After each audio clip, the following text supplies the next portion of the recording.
Welcome to the Cheating Secrets channel. We hope you enjoy today's story.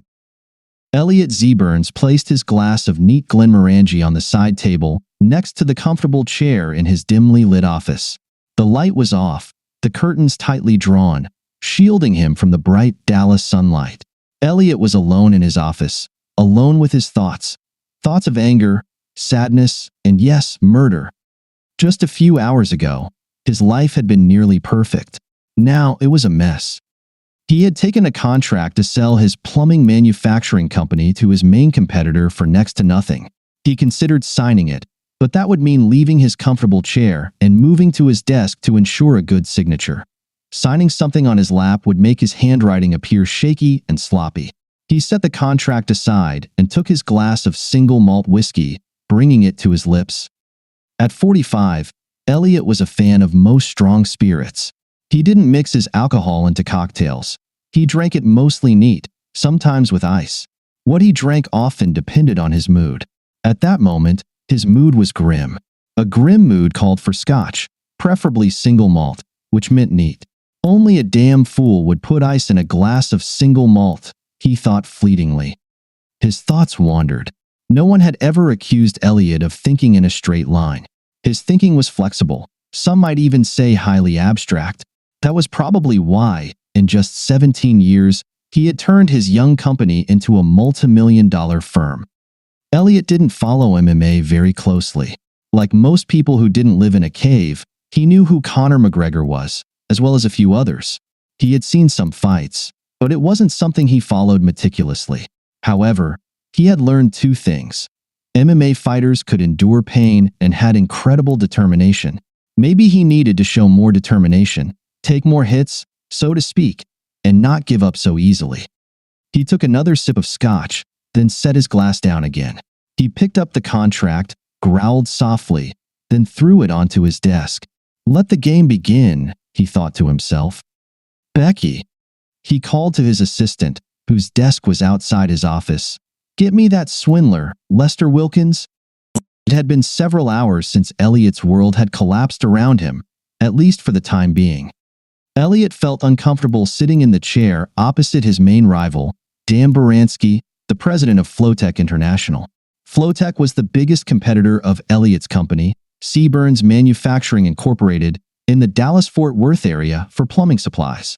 C. Burns was about 3 times larger than Flowtech, which Baranski had founded roughly a year after Elliot started his company. C. Burns and Flowtech, among other things, always seemed to be engaged in an epic battle for government contracts. C. Burns got the lion's share of the contracts, just as Elliot seemed to always get the lion's share of victories when the competitors were still in the same high school and college.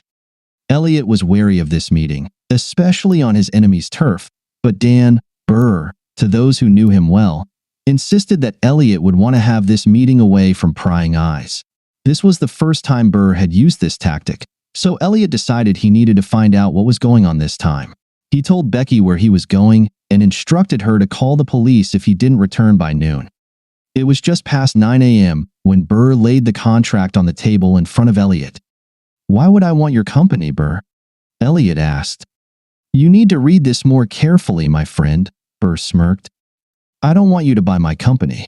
I'm buying yours. Elliot studied the contract for about 5 minutes. The more he read, the angrier he became. He stopped around the 3rd page and threw the document on the table. He started to rise from his chair when Burr spoke again. Sit back down and look at this before you start acting. You smug idiot, Burr sneered. He turned a laptop towards Elliot and slid it across the table. The screen showed a photo of Elliot's wife, Tracy, lying across an unmade bed with her legs spread. Elliot's eyes nearly popped out of their sockets. Burr grinned. What kind of Photoshop nonsense are you trying to show me? Elliot shouted. No Photoshop. Look closely at the whole picture, you fool, Burr sneered. Elliot glared at Burr, then looked back at the photo intently. The only items of clothing Tracy wore were black fishnet stockings and black stiletto heels, which he had seen before. Then he noticed the sheets, pillows, and wallpaper behind the bed. He had seen all of it before. The photo was taken in the bedroom he shared with Tracy. You bastard! Elliot yelled. I'll kill you for touching my wife." Burr raised his hands in surrender as Elliot started to come around the table. "Hey, cool down, big boy. I didn't do anything to your precious princess, and from what I was told, everything that was done was with her consent, participation, and appreciation. So now it's about a bunch of photos and videos that could become public. Unless, of course, you want to be a sensible businessman and make a deal," Burr said, pointing to the contract. "Photos and videos? What the hell?" Elliot hissed. Burr pulled the laptop back to his side of the table, pressed a few buttons, and turned it back towards Elliot. This scene was clearly different from the one in the photo. Tracy entered another bedroom fully dressed, followed immediately by a dark-haired man whom Elliot didn't recognize. The couple engaged in deep kisses before clothes started falling to the floor. The unknown man appeared to be around the same age as Elliot and Tracy. Elliot saw that the man was incredibly handsome, and when his pants and underwear were removed, Elliot noticed that he was a good 2 inches longer and thicker. Elliot was shocked by how enthusiastic Tracy was, as she rarely pleased him, and never with any enthusiasm. The man ran his hands over Tracy's large breasts. She moaned loudly.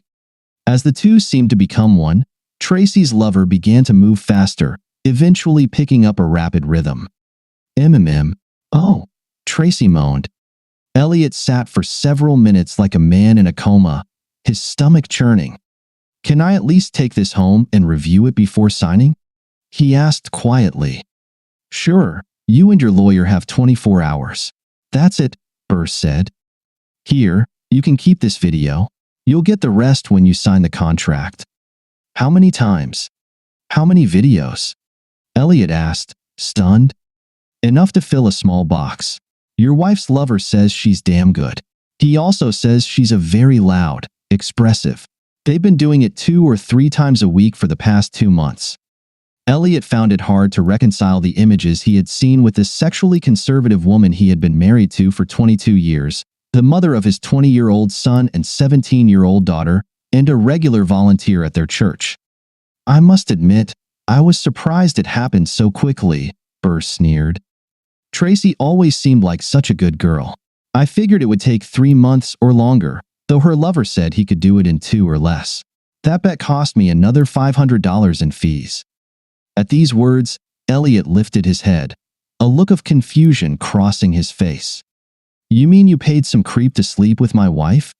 Elliot spat. "You sick bastard. You couldn't beat me, so you went after my wife? What the hell is wrong with you?"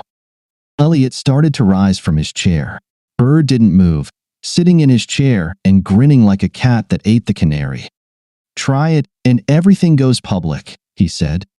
Elliot stopped moving and stood still, what felt like an eternity but was only about 10 seconds. He took the contract and the video and practically stumbled out of Floteca's office. On the way back to his office, Elliot reflected on his troubled history with Burr.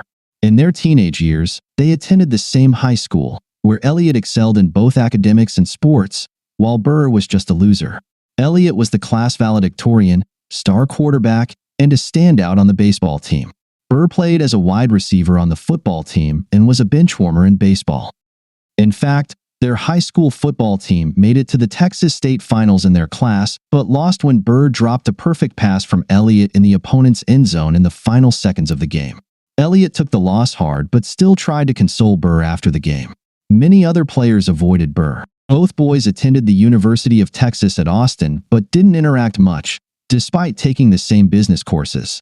It was there that they both met Tracy. Burr asked the well-built blonde out during the first month of their freshman year, but she turned him down. Elliot asked Tracy out a couple of months later, and she agreed. Shortly after, they became exclusive, dated throughout college, and married a year after graduation. Tracy probably wouldn't have remembered Burr if he hadn't attended many of the same social events in Dallas that she and Elliot did. Elliot told her that Burr ran a competing firm and that he preferred she stay away from him, which she usually managed to do. That's why Burr decided he needed an accomplice to get to Elliot's wife. Greg Silverman was an assistant vice president at a firm that Flotec regularly did business with. Burr ran into him at a bar on a golf course in Dallas and watched Greg charm practically every woman there. Greg had been divorced twice, but since he was not married at the time, Burr knew he had found the right man to seduce Elliot's wife. Burr agreed to pay Greg a substantial fee for what became his part-time job. Greg began his seduction by showing up at the church the Zebras attended and quickly volunteered for one of the committees Tracy worked on. They became friends, and Tracy didn't think twice when Greg soon started meeting her for coffee and lunches. As a stay-at-home mom, Tracy considered herself a faithful wife who simply enjoyed the company of a male friend. Madly in love with who he considered his best friend, Elliot never questioned where Tracy was going and with whom. She never told her husband about her coffee and lunches with Greg, and when she started going out to dinner with him, she told her husband she was with friends. She knew she was being reckless with her explanations to her husband, although she believed she was technically playing by the rules. After their second dinner date, the couple returned to Greg's apartment. Tracy knew she shouldn't have gone back to his place, but after a few glasses of wine at dinner, she felt good, and Greg looked fantastic, she thought. 2 hours later, the couple lay in bed, cuddling and giggling after what Tracy considered the best sex she had ever had. Surprisingly, she didn't feel guilty about what they had just done. At that moment, she realized she would do it again. The pair continued to meet 2 or 3 times a week for the next 2 months. Each time they had sex, Tracy felt more connected to Greg. Lester Wilkins called Elliot back within 5 minutes. By that time, Elliot had watched the entire video, which included another session and the ensuing intimate exchanges. It was clear that Tracy didn't know her lover was recording their encounters, and she expressed her feelings for Greg vividly both during and after sex. If Elliot had any doubts about the future of his marriage after the first photo and video, the second one erased them completely. "Hey, Hack, I need you to prepare divorce papers for me as soon as possible," he said after the pair exchanged familiar greetings. "Make sure Tracy gets everything she's entitled to, but not a penny more." After a noticeable pause, Wilkins replied, "Seriously, El? This isn't a joke, because it's not funny." After an equally long pause on his end, Elliot said, "Seriously, she's been cheating on me for a couple of months, and I'm pretty sure she even loves this guy. It's a long story, Hack. I'll tell you about it sometime soon." "I'm really sorry, Elliot. Truly," said Wilkins. Elliot returned home as usual at 5:30. From the smells coming from the kitchen, he could tell Tracy was cooking dinner. Then he heard her talking with their daughter, Judith. Elliot had to give his wife credit. She was as cool as a cucumber, as she had apparently been since she started the affair. She looked beautiful and composed when he approached her and kissed her on the lips. He tried to be careful, sniffing her to determine if she had been having sex earlier that day. Now that he knew what to look for, it was easy to tell that she smelled strongly of soap, probably meaning she had showered after daytime sex. Elliot waited until Judith had gone to her room after dinner before telling Tracy that the two of them needed to talk. For the first time since it all started, he thought he saw some worry on Tracy's face. "Do you love him, Tracy? How long has this been going on?" Elliot whispered faintly. Tracy glanced around the living room, looking anywhere but directly at her husband. "How long has he known? How much does he know?" She thought in a panic. It was only a few times, maybe a month," Tracy lied. "I'm sorry. It was a mistake. It was just sex. I don't love him. I love only you." Elliot stared at his wife. She had brazenly lied about her affair. The love he had felt for his wife earlier in the day continued to fade. "We'll talk again when you want to tell me the truth," Elliot said, glaring at his wife before heading to sleep in the room their son had used until he went to college 2 years ago. Elliot didn't sleep a wink that night. Not only had his wife been cheating on him for some time, but she also lied to his face, trying to figure out exactly what he knew so she wouldn't have to confess everything. Elliot woke up early and left for work early, for the first time in his life, leaving the house without kissing Tracy goodbye or saying, "I love you." She definitely noticed this when she woke up to find that her husband had already gone to work. Burr expected to see Elliot at 9 a.m. with a signed contract, so he was surprised when his secretary said Elliot was calling on the phone. "What's the matter, cuckold?" Burr smirked as he answered the call. "I have a box of films starring your wife, ready to be exchanged for the keys to your kingdom. Get your ass over here, big boy." "That's not going to happen, pussycat. Not now," Not ever. You want my business? You'll have to take it from my cold, dead hands. You want to blackmail me, asshole? Go ahead and try. Wait, you're not going to abandon Seaburns? Burr asked, his voice trembling. Do you think I'm joking about releasing these videos? You have clients, family, friends, and thousands of others who will see what a CPAP your lovely wife is. Well, bastard, that's actually her problem, not mine. She won't be my wife for much longer, and I won't have to worry about what everyone thinks of her, Elliot replied. And what about your two precious kids? How are you going to explain this to them? Burr seemed less confident today than he had been yesterday. Elliot guessed it was because Burr had never thought Elliot had the guts to handle the embarrassment that would surely come. From his perspective, Elliot believed the embarrassment would fall on Tracy. And what about Seaburn's clients? They certainly won't be happy about this, will they?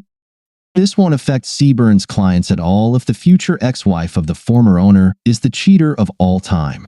I suppose the managers will have a good laugh about it before moving on to current sales, Elliot noted. What do you mean by former owner? Burr asked.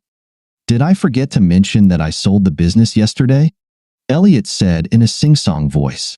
I only got half of what it's worth, but what the heck? Now Joe Gagliardi owes me a huge favor. You sold Seaburns to Joe Gagliardi? The Joe Gagliardi? Papa Joe Gagliardi? Yes, and yes, Elliot replied. Gotta run. Time to start planning my retirement. Listen, you idiot. I'm not kidding. Those files will be all over the internet and in people's mailboxes by the end of the day, Burr shouted. Blah, blah, blah, Elliot said, and hung up. Man, that was fun, he said to the group of people in his office who had been listening to his end of the conversation. Not 4 hours had passed when Elliot received the first phone call, as expected, from Tracy. It seemed someone had hacked her account and posted links to several videos starring her and Greg Silverman. Then came the email sent to her entire contact list. To say she was furious would be the understatement of the year. What the hell do you think you're doing? She screamed at Elliot. I shut down my page, but apparently, you also sent emails to everyone I know. You stupid, vindictive jerk. I'll kill you, bastard. She continued in the same vein for another 5 minutes. Elliot placed the phone on the table and just let her rant. When she finally stopped to catch her breath, Elliot picked up his phone again and calmly told her he had nothing to do with it. In fact, this is the first time I've seen most of these videos. I almost threw up at the thought of you doing this with another man behind my back. You damn crap. But I know who did this, and so does your lover. Why don't you ask him? He shouted back into the phone. What does Greg have to do with this, you idiot? Why? The line went dead. Elliot assumed she was calling her lover, so he kept the phone in his hand. 90 seconds later, he realized who was calling again. Hello again, crap, Elliot answered dispassionately. Don't tell me. He's not answering. How did you know? Did you do something to him? She gasped. Tracy's concerned tone pushed the wrong button for Elliot. In one sentence, she showed more care for her lover than she had for him when he confronted her about her infidelity. I didn't do anything to your Greg Silverman, Tracy.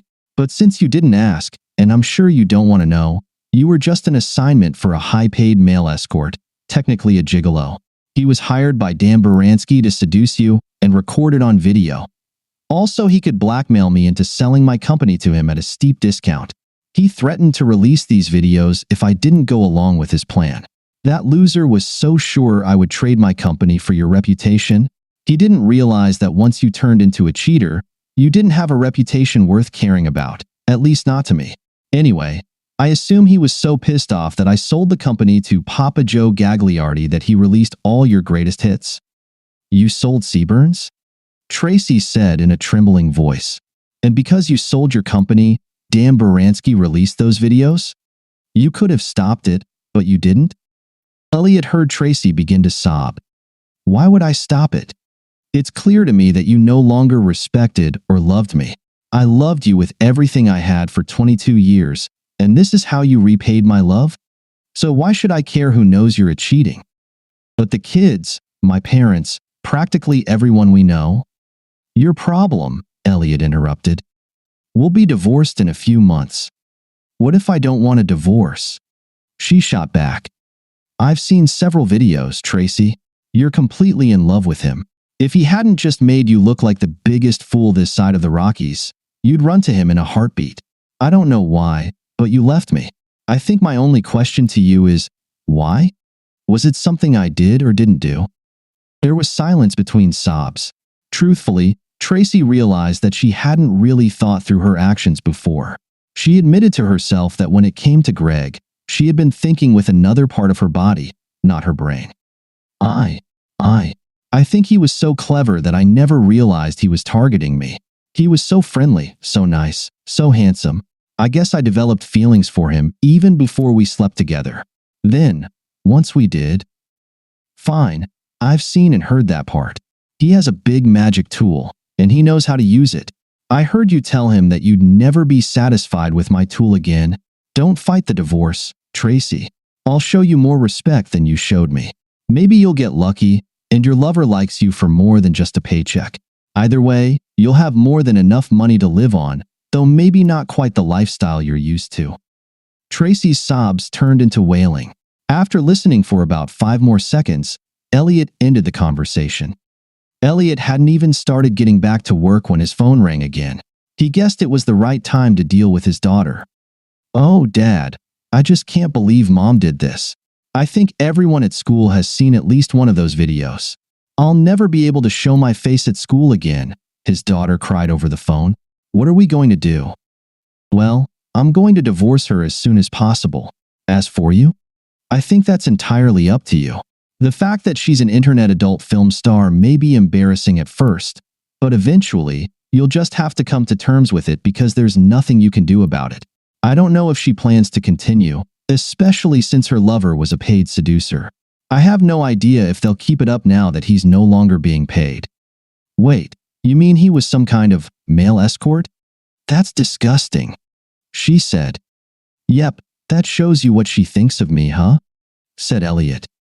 Can I live with you until I go to college next year, Dad? Of course you can, sweetheart. The next phone call Elliot received was from his son. When's the divorce, Dad? He asked. The papers are already filed. Now it's up to the lawyers, buddy. That's all I needed to know, Dad. Call me when you want to talk. Thanks. Talk to you later, said Elliot. Elliot, Tracy, and their lawyers met 2 weeks later. Elliot noticed that his wife looked exhausted. Considering some phone calls he had made during that time, he could imagine how badly Tracy was taking it. The phone call from her parents, he knew, was probably the worst. Tracy's parents and Elliot had always been incredibly close, and their call to him was filled with many tears and apologies from both of them. We're so sorry, Elle. We thought we raised her better than this, her father said at one point in the conversation. We thought we raised her better.